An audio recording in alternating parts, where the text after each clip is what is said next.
दिल्ली के मुख्यमंत्री शीला दीक्षित ने प्याज की बढ़ती कीमतों पर कृषि मंत्री शरद पवार और खाद्य मंत्री केवी थॉमस से आज मुलाकात करेंगी। पवार और थॉमस के साथ बैठक में शीला दीक्षित प्याज की आपूर्ति में सुधार और कीमतों को नियंत्रित करने पर बात कर सकती हैं।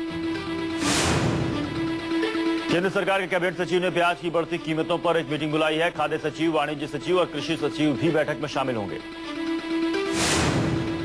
केंद्रीय कृषि मंत्री शरद पवार ने भविष्यवाणी की है कि प्याज अभी 2-3 हफ्तों तक और महंगा रहेगा। नई फसल के बाद प्याज की कीमतें गिर सकती हैं। I am not an astrologer, but I know the crop condition, so my own assessment, this situation will continue for 2 to 3 weeks.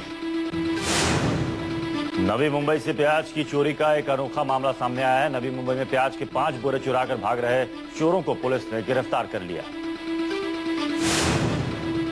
Delhi के सफदरजंग एनक्लेव में 9वीं क्लास में पढ़ने वाली मासूम के साथ 3 दरिंदों ने कार में गैंगरेप किया और सुनसान इलाके में लड़की को उतारकर फरार हो गए।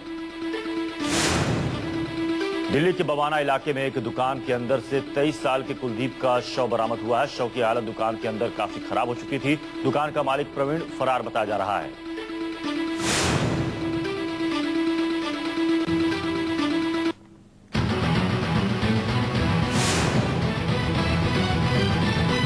मुंबई हाईकोर्ट ने पुलिस को आदेश दिया है कि वो अभिनेत्री जिया खान के मामले की दोबारा मर्डर के एंगल से जांच करे। अभिनेत्री जिया खान की मां राबिया ने अपनी बेटी के मर्डर का शक जताया है। जिया खान मर्डर केस में मुंबई पुलिस को विसरा रिपोर्ट मिल गई है, जिसमें पता चला है कि मौत से पहले जिया ने भारी मात्रा में शराब पी थी। जिया ने डिप्रेशन दूर करने की टैबलेट भी खाई थी। पुलिस से बसता छुपता फिर रहा आसाराम का बेटा नारायण साईं मध्य प्रदेश में डिंडोरी के जंगलों के पास देखा गया। गांव वालों ने नारायण को देखे जाने की सूचना पुलिस को दी।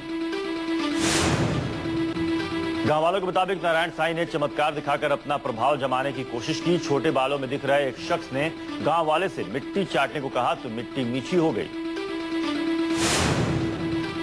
सूरत की 2 सगी बहनों से बलात्कार के मामले में एफआईआर रद्द करने को लेकर दी गई याचिका पर गुजरात हाईकोर्ट ने फैसला सुरक्षित रखा। आसाराम और नारायण साईं ने एफआईआर रद्द करने की याचिका दायर की है।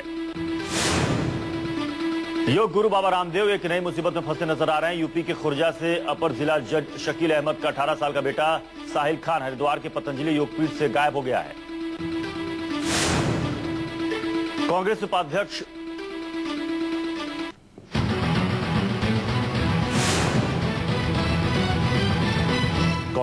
राहुल गांधी आज मध्य प्रदेश में 2 चुनावी रैलियों को संबोधित करेंगे। राहुल गांधी सागर जिले के रहटगढ़ और इंदौर जिले में चुनावी सभाओं में भाषण देंगे। कल राजस्थान के चूरू में हुई रैली में कांग्रेस उपाध्यक्ष राहुल गांधी ने कहा था कि उन लोगों ने मेरी दादी को मारा, पापा को मारा और एक दिन मुझे भी मार सकते हैं, लेकिन वो मौत से नहीं डरते। कानपुर के बाद बीजेपी के पीएम उम्मीदवार नरेंद्र मोदी झांसी में गरजने वाले हैं। 25 अक्टूबर को झांसी में मोदी की रैली है। नरेंद्र मोदी की रैली को कामयाब बनाने में यूपी बीजेपी जी जान से जुट गई है। यूपी के दंगल में मोदी लहर पर सवाल, बीजेपी कितनी सीटें जीतेंगी अभी कुछ कहा नहीं जा सकता, लेकिन मोदी के नाम पर चाय बेचने वालों का धंधा खूब चमक रहा है। कानपुर के बाद अब झांसी में भी मोदी टी स्टॉल की धूम देखी जा रही है। कैबिनेट मंत्री और एनसीपी के नेता प्रफुल्ल पटेल ने अपनी ही सरकार पर निशाना साधते हुए कहा कि देश में ऐसी सरकार की जरूरत है जो फैसले ले सके।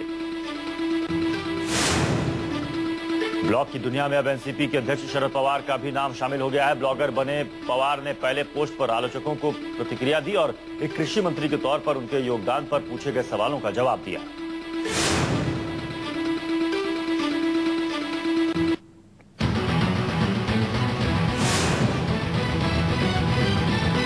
पाकिस्तानी सेना की ओर से कल रात भर की गई लगातार गोलीबारी में बीएसएफ के एक जवान की शहादत के बाद केंद्रीय गृह मंत्री सुशील कुमार शिंदे ने कहा कि बिना किसी उकसावे के सीमा पार से की जाने वाली ऐसी हरकत का करारा जवाब दिया जाएगा।